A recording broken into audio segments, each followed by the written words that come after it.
Bismillah ar-Rahman ar-Rahim. Assalamu alaikum wa rahmatullahi wa barakatuh. How are you, my students? I hope that you're happy and healthy and ready for today's lesson in Unit 3, which will be the conversation.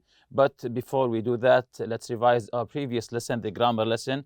If you remember, we took the adverbs of a degree, which tells us the intensity of the verb or the adjective or maybe another adverb like to or very, absolutely, just, nearly, hardly, and etc. Then we took the adverbs of degree that they usually come before the main verb that they modify. They come before the main verb. For example, here, I've almost finished packing. So almost comes before finished. Also, they come before the adjective or the adverb they modify. For example, when you say the house is very big, so the adverb here comes before the adjective. He read the map very carefully. Also, we use enough. When enough is used as an adverb of degree, it's placed after the adjective. For example, when you say the sound is not loud enough, we put enough after the adjective. Then we took the sentence adverbs. Sentence adverbs modify an entire sentence or a whole clause within a sentence. They indicate the attitude of the speaker. So the sentence of adverbs are related to the speaker and his attitude. Some common sentence adverbs here: actually, certainly, honestly, clearly, evidently, presumably, etc. Also, the sentence adverbs here, some sentences usually go at the beginning of the sentence: frankly, honestly, etc. Sometimes you use it in the beginning of the sentence. When you say, honestly, I'm very disappointed. Other sentence adverbs can go after the verb be, before simple tense of other verbs, or after an auxiliary verb in a compound verb. You are obviously having a good time. He is certainly spent. The flight has undoubtedly left by now. So let's jump to today's lesson, the conversation. These are the objectives for today. We use the new words in a conversation. So we'll be learning new words in the conversation and how we use them. We use the real talk phrases in new sentences. Of course, we'll be learning the real talk here. Make special requests, decline special requests. So we will know how to make a request and decline a request. So what do you do when you board a plane? Of course, you can see here the pictures. You can know, as I said before, the theme of this unit is traveling, vacation, hotels, all related to traveling. So what do you see here in these pictures? Yes, the first picture here, you see a plane flying in the sky. Of course, we all love to go on a plane. Some people are scared of going in a plane. And the second picture here are the seats of the plane. You can see the windows here. Also, you can see the aisle. The aisle is the pathway between the chairs. We call it the aisle. So what do you do when you board a plane? Do you have to sit in your assigned seat? Where do you like to sit, by a window or the aisle? So let's take the first one. What do you do when you board the plane? Once you board the plane, what do you do? Yes, of course. First, the flight attendant will see your ticket and he or she will show you to your seat. Then you put your bag in the luggage area above your seat. Then, of course, you will sit in your assigned seat, the seat that is mentioned in your boarding pass. Do you have to sit in your assigned seat? Do you have to sit in your assigned seat, or you can just sit anywhere? So, of course, you have to sit in the seat that you have booked previously, the seat that was assigned to you. So, do you have to sit in your assigned seat? Yes, of course. Where do you like to sit, by a window or on the aisle? Where do you like to sit, by a window or the aisle? Of course, this is a matter of preferences. Some people prefer the window. Some people prefer the aisle, so they can stretch their feet. For me personally, of course, I prefer the window so that when we take off, or even when we are in the sky, I can open the window and enjoy the view outside. Like the view here, you can see the clouds. That's why I prefer the window, mostly because of the view. So here's a conversation here between the attendant and the passenger. And remember to close your books. Close your book now and listen, because we will be later listening again while you're reading along, opening your books. So let's hear now the conversation between the flight attendant and the passenger. Let's listen. Flight C458 is ready for takeoff. Please ensure your seatbelts are fastened and your seats are in the upright position. Excuse me. Yes? Can I get something for you? No, but I wonder if I can ask you a question. Certainly. I see that there is an empty row near the front of the plane. I was wondering if it would be possible to change seats. I usually try to get some sleep during red-eye flights, and it would be much easier if I could spread out. Unfortunately, that won't be possible. It's against our policy for passengers to leave their assigned seats on this airline. Well, that's a crummy policy. I don't get it. Other airlines allow it. Why should passengers be crammed together when there are open seats on the flights? Please try to understand. The problem is that if we gave you the seat, it wouldn't be fair to other passengers who might also want the open seat. That's a drag, especially since I requested a window seat at the front of the plane, and they put me on the aisle, near the back. Could I see your ticket, please? Sure, why? Sir, the empty window seat at the front of the plane is your seat.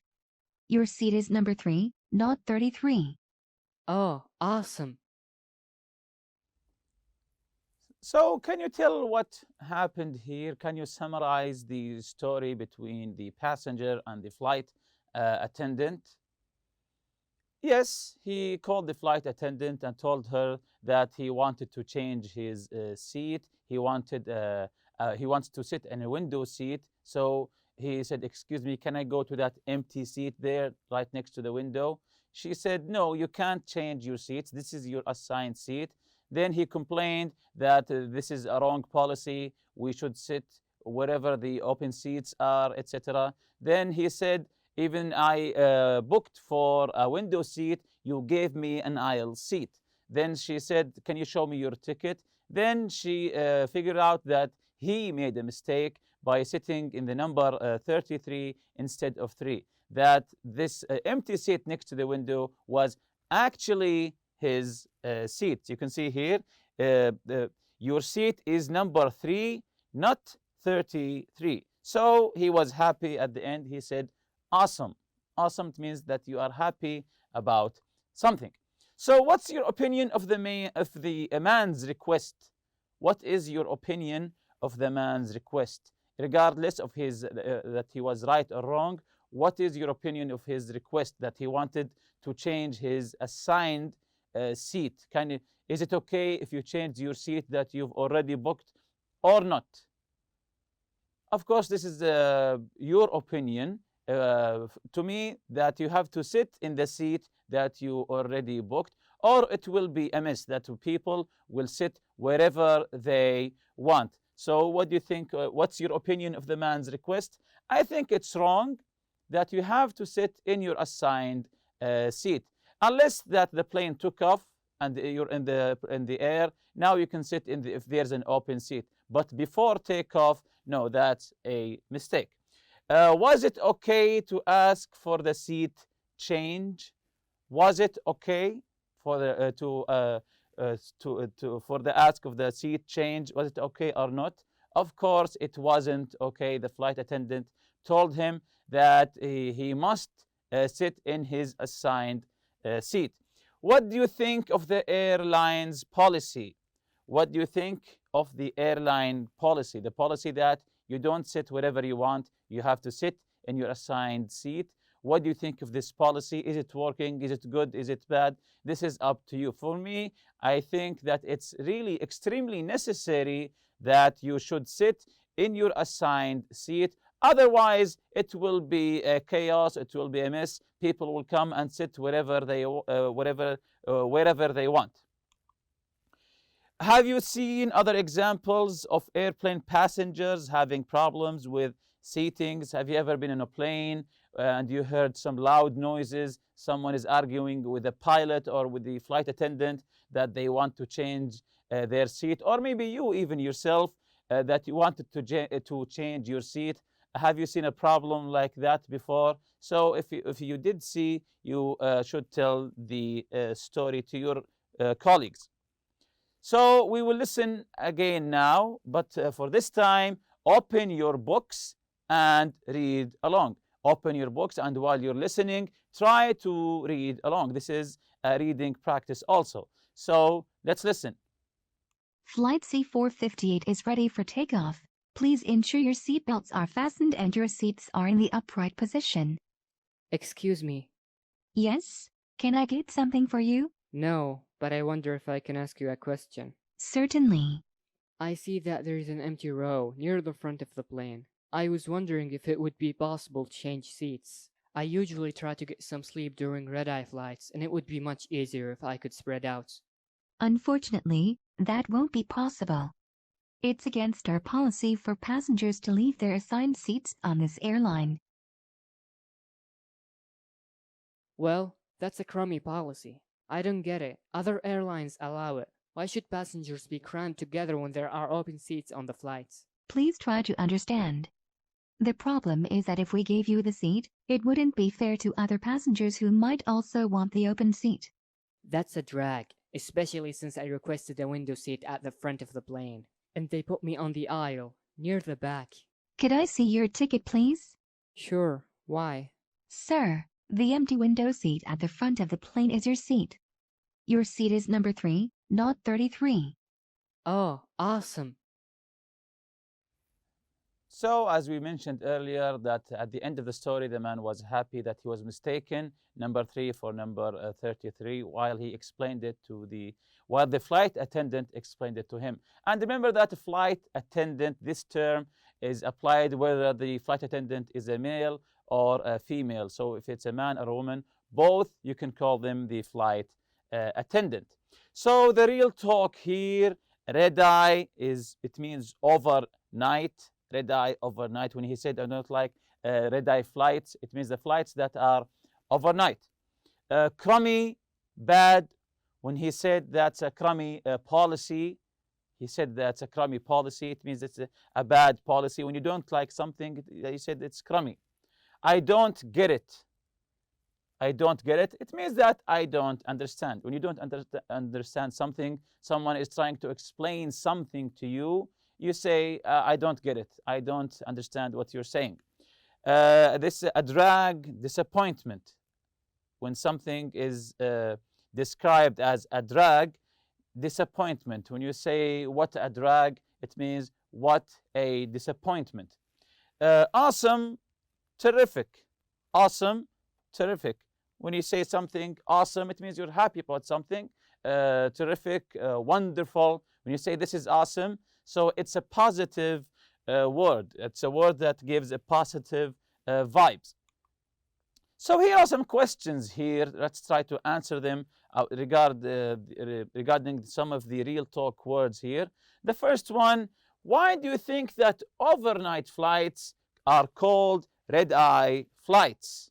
Why do you think that the flights that are overnight, why do we call them red-eye? Is it because your eyes are turning red? Of course not. So why do we call them red-eye? Let's check the answer here. Because overnight travelers are usually very tired and have red eyes.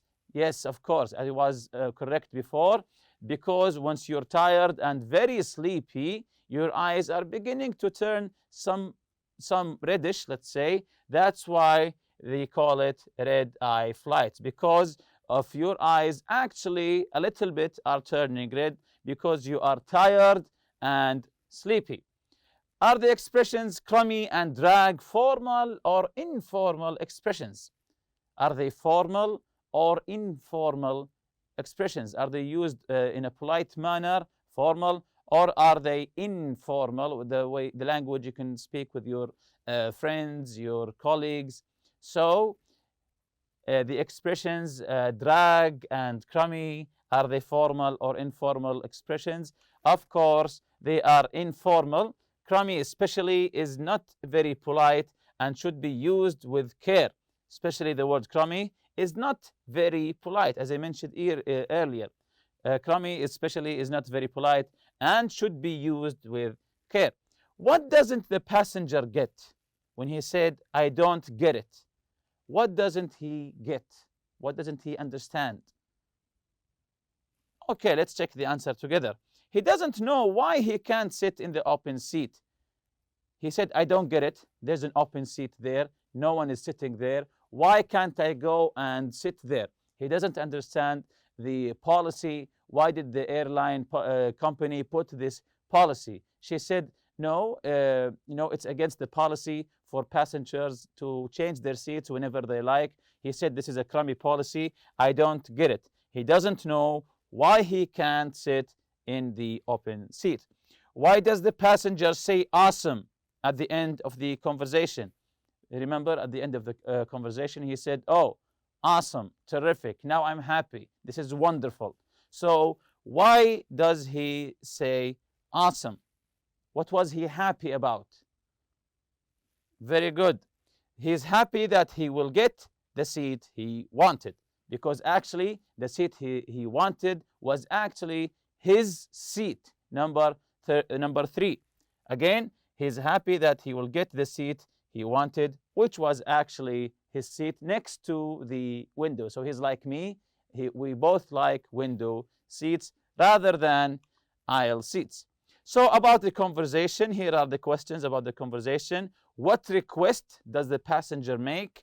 How does the flight attendant respond? What reasons does she give? How does the passenger end up getting what he wants? So let's answer the first question.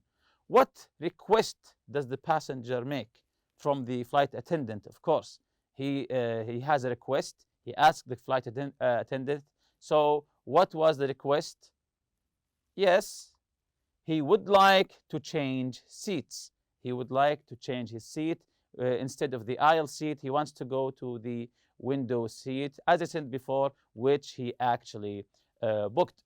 How does the flight attendant respond? What reasons does she give? What was her response? How did she respond? Very good. She says that changing seats won't be possible because it wouldn't be fair to other passengers. It's also against the policy of the airline. She said, sorry, we can't grant you this request. It's against the policy to change seats, and it wouldn't be fair to other passengers because you can change your seat whenever you want. So it wouldn't be fair to other passengers who might also want to change their seats. Again, she says that changing seats won't be possible because it wouldn't be fair to other passengers. It's also against the policy of the airline. How does the passenger end up getting what he wants? So at the end, we know that he gets what he wants, and he said, awesome. How did that happen? How, at the end of the story, did the passenger ending up getting what he wants?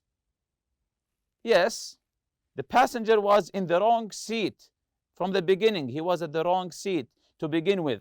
He moves to his assigned seat, which is the one he wanted. So by mistake, he went to the wrong seat. He ended up with the right seat by mistake. So again, the passenger was in the wrong seat to begin with. He moves to his assigned seat, which is the one that he actually wanted. So let's jump to the your turn part here. Role play with a partner. Imagine you are at a shopping mall. Make a special request of the sales clerk or assistant. Use phrases from making and declining special requests. So this is the box here from where you can make or decline a special request. Whether you want to ask, make a special request, or you decline a request. So I wonder if it would be possible. This is making a request. Do you think it would be possible? This is also making a request. Unfortunately, that's not possible. This is declining a request. I wish it were possible, but etc. This is also declining a request. That won't be possible. I'm afraid we can't. This is declining also. We can't do it because the problem is. All of these are declining requests. Using phrases like these makes the request sound more polite. Sounds more polite. So most of them are formal language requests. Using these would make your request more polite. When you want to decline a request, you don't say no. You say, I'm afraid we can't do that. I wish it were possible, but we can't do that. Sorry. So these making and declining requests are more polite. So can you find examples of the phrases in the conversation? Let's see the conversation. This is the first part of the conversation. Can you see some of them here? Let's take just one or two. Yes, here. Passenger, no, but I wonder if I can ask you a question. I wonder if I can ask you a question. Here's trying to make a request. Also here, I was wondering if it would be possible. I was wondering if it would be possible. Then you state your request. His request was to change seats. I wonder if it would be possible to change seats. Also here, the attendant said, unfortunately, that won't be possible. So she's politely declining the request. Also here, please try to understand the problem is. Then you say why you declined the problem, the request. Please try to understand the problem is, etc. And with that, we end our lesson. Thank you for listening so much. See you next session, inshallah. Subhanakallahumma bihamdik. Ashhadu an la ilaha illa anta astaghfiruka wa atubu ilayk. Assalamu alaikum.